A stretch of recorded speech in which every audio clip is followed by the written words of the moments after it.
I Hall for refusing to let my sister and her kids stay with me?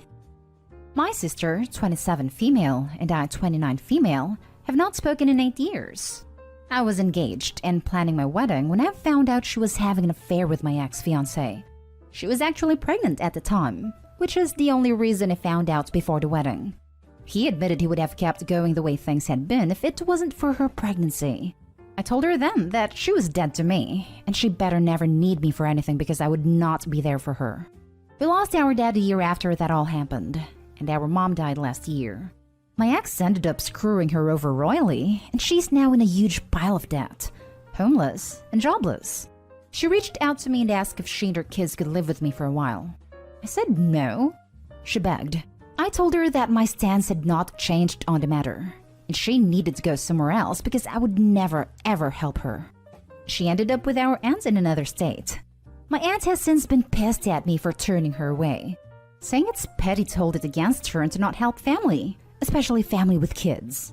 I told my aunt that she ceased being family when she did what she did to me.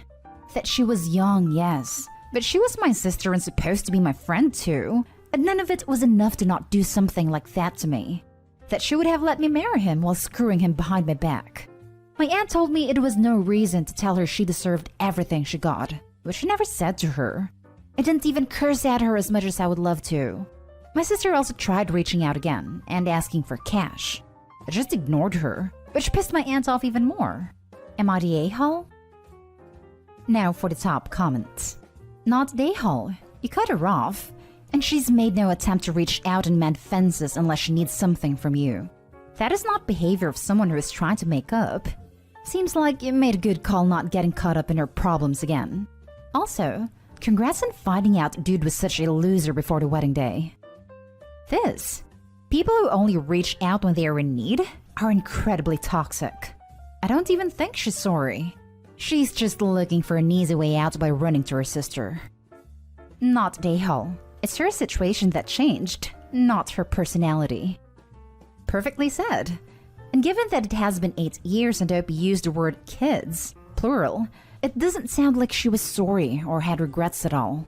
She stayed and had more kids with him. Not Dayhall.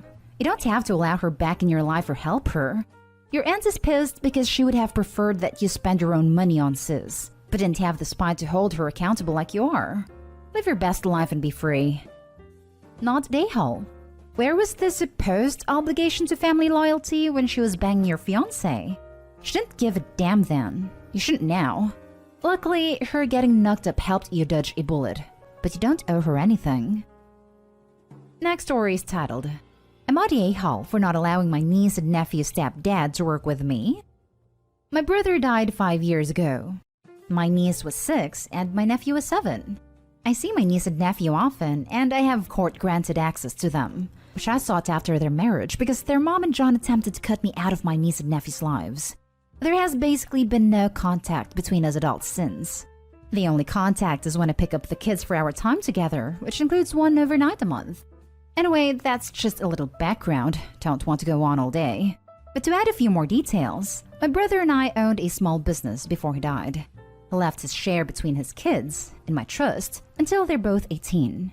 Then they can choose to keep it that way until they're older, or they can take responsibility then. The kids know about the business, they know they own half of it. So does John. John lost his job during COVID and has struggled to find another one. He asked me back in October to hire him and let him take the role the kids would have one day. I said no. The kids' mom told me I should be helping them out, and that I owe John everything because he's taking over my brother's place in the kids' lives. It is only right he be welcome into a business that will someday be partly the kids. I told her John could not work for me, and that was it. He did find another job, but the company folded in March and ended up back at square one. He then approached me again, and my niece and nephew told me John and their mom have been pressuring them over it, wanting them to get me to give him the job, and that they didn't want to say that, but could I pretend they have so they wouldn't get in trouble. So that's what I have been doing, but I keep saying no. The two of them are still pissed and have called me a witch in the day hall and say they could sue me to claim rights over the kids' half of the business. They told me John belongs in a family business because he's family. I told them he's not my family. nor was he my brother's family, and the kids will be able to make whatever decision they want when they're adults with their share. But today is when I decide. A friend of mine, who I confided in, told me I should consider giving him a job for the kids' sake, and seems like it would be the best thing to do in the kids' best interest. Makes me wonder if I'm the a-hole. Not the a-hole. Maybe they shouldn't have cut you off if they wanted to be a family, but it means helping them. Also, I have a sneaking feeling that all they're really trying to do is get their hands on the kids' inheritance. I seriously doubt that John is going to be an awesome employee. I suspect that if you do hire him, he is going to do what he can to take advantage of the family business to get paid for doing nothing. He can then continue to leverage the fact that firing him would be hurting the kids. Don't let him or his wife anywhere near those kids' inheritance. The kids will thank you for safeguarding their father's legacy for them. Not Dayhall. There's no guarantee that John will remain in the family. If you and your brother worked it out legally that in case of his death that you'd keep his half in trust, then this is how it works. To cover your bases, however, it's time to get an attorney involved. Please go see one before it's too late. They sound like they're becoming serious, and that they want their money that's in the business. They feel entitled to it. An attorney on their side can try to make that argument. Go see yours to ensure you're safe, then strike first. Have your attorney send a strongly worded letter to cease the harassment. I second this. To keep you and the business safe, please see an attorney. Also document every time they ask you, their threats of suing you, and how they're pressuring/manipulating the children for their own agenda. Not Dayhall. Let's say you hire the guy, and he does a piss-poor job. You won't be able to fire him because family and taking food out of the kids' mouths. Stay clear of that can of worms. Now for the next story. Am I the a-hole for telling my sister to stop being perv and keep her thoughts to herself? I, 24 male, got a 4-year-old son Jackson. My girlfriend hasn't been around since he was over 2, so it's only me and him. He's super affectionate with everyone. He gives me like a million hugs and kisses every day. Lol. Sometimes at night he comes to my room because he's scared or just misses me, and I let him sleep with me. He doesn't do it a lot, usually when he has a bad dream. But we just moved to another apartment this month, and he's still scared of sleeping alone in his new room, even with his nightlight on. Most nights he comes to my room to sleep. My sister came over on Friday so kids could have a movie night. It got late, so they slept on the couch. I put Jackson in his room, then went to bed. He woke me up in the night to ask if he could sleep in my bed, so I lifted the covers and let him sleep there. In morning, my sister came to my room, asked if I wanted to order breakfast for the kids. Then she saw Jackson sleeping with me. She didn't say anything, but when I was in the kitchen, she told me that was really inappropriate. I asked what was, and she said that Jackson was sleeping with me in my bed. And I need to be careful because people will get the wrong idea. Then with me always hugging him and letting him give me kisses on the cheek. Seriously? WTF? I asked her what was wrong with it. And to her it didn't seem right that I'm his dad, not his mom, so it's weird. Like even her husband doesn't do that with their son. She also pointed out our dad wasn't like that either with me. Kinda why I'm trying to be different with my son. To me it just sounded crazy. It just bothered me a lot that her mind would even go there over my son literally just sleeping in my room because he's 4 years old and scared of the dark. I called her out and said stop being a freaking pervert just because her husband acts different with their kids and to mind her business next time. She got quiet after and we didn't talk. Later she did text me some crap, that she's sorry for looking out for us and expressing what she felt was not appropriate or something like that. I don't know why she went to my mom about it. Because now she thinks I shouldn't call my sister stuff like that, when she just felt it's weird I'm affectionate with my son that way, and then letting him sleep with me. My sister feels I should apologize for snapping and calling her that, but I don't see why I'd need to. Am I the a-hole? Now for the comments. Not the a-hole. She's sexualizing your relationship with your son, and she needed to be told to mind her own business. So what that your 4-year-old son climbs into and occasionally sleeps in your bed? It's a safe zone. And so what if he kisses you and hugs you a lot? That's what little kids do. She needs to accept that no 2 kids are the same. And also needs to remember that he only has 1 parent, not 2. And she needs a serious wake-up call that men can be affectionate and close without it being sexual in any way. If hugging and kissing one's mom isn't sexual, then acting the same with one's dad should be viewed the same. If her son hugs and kisses her, this isn't some opposite sex boundary she has. She just thinks adult males can't be trusted with children, and it's inappropriate for them to be affectionate. I wonder what happens when her kids have a bad dream and want to sleep in mom and dad's bed. Sorry, babe, you gotta sleep on the couch. Can't have you getting too close to our son. It's people like her that continues to perpetuate the idea that fathers and sons shouldn't be affectionate with one another. Disgusting for her to sexualize their family relationship.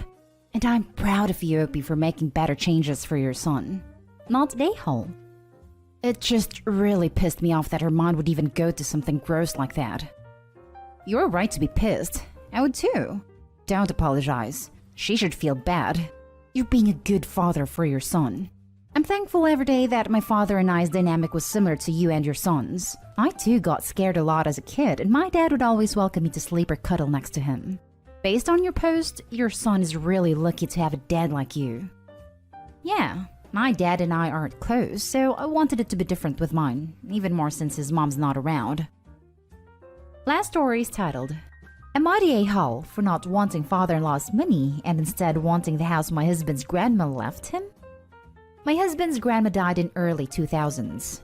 She owned a tiny house with no mortgage. Immediately after her death, I think before the funeral, my brother-in-law and his then girlfriend moved into the house. My father-in-law is the executor of grandma's will, but to this day has never filed the paperwork to probate the will. My brother-in-law and his now wife and their 2 kids continue to live in this house for free.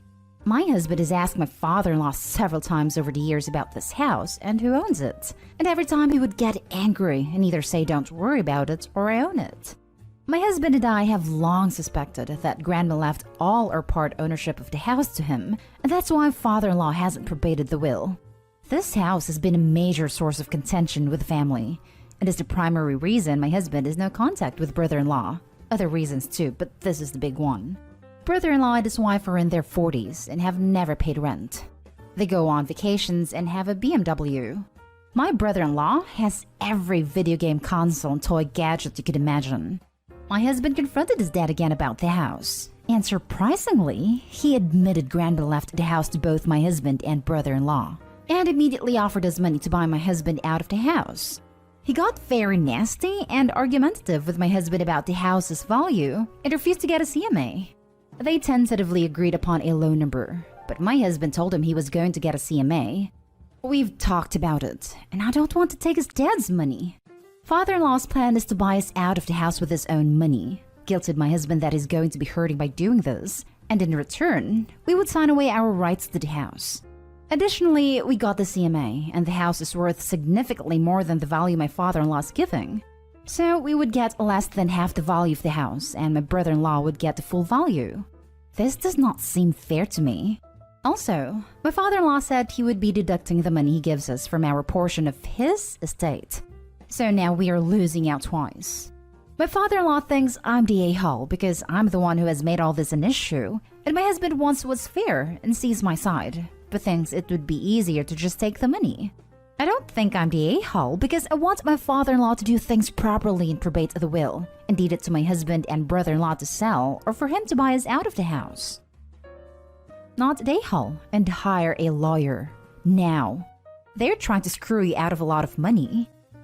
Not the a-hole and so this. Father-in-law has completely failed in his legal obligations, which would be very clearly defined in law. As a result, he should be removed as probate ASAP. As part owner, your husband is entitled to rent for the last 20-odd years. Just get a lawyer ASAP, and do not sign anything or take anything. Husband is entitled to back rent and can probably be named the executor, or whatever your state calls it, of the probate since father-in-law failed to execute his duties. Call a lawyer ASAP. Not the a-hole. Sounds like it's time to visit a lawyer. I know that's going to cause problems, but your father-in-law is not doing his job and creating a problem. Not the a-hole. Consult an attorney. Father-in-law has fiduciary responsibility to probate in timely manner. Contact a lawyer to review your options, but be careful. especially about letting your in-laws know that you are doing so. Depending on where you live and lots of other details, it's possible that too much time has passed for you to contest how the estate was handled. You may still have other options, but those might involve directly suing your in-laws. Even if you are morally and legally entitled to those options, consider whether the emotional costs to your husband are more important.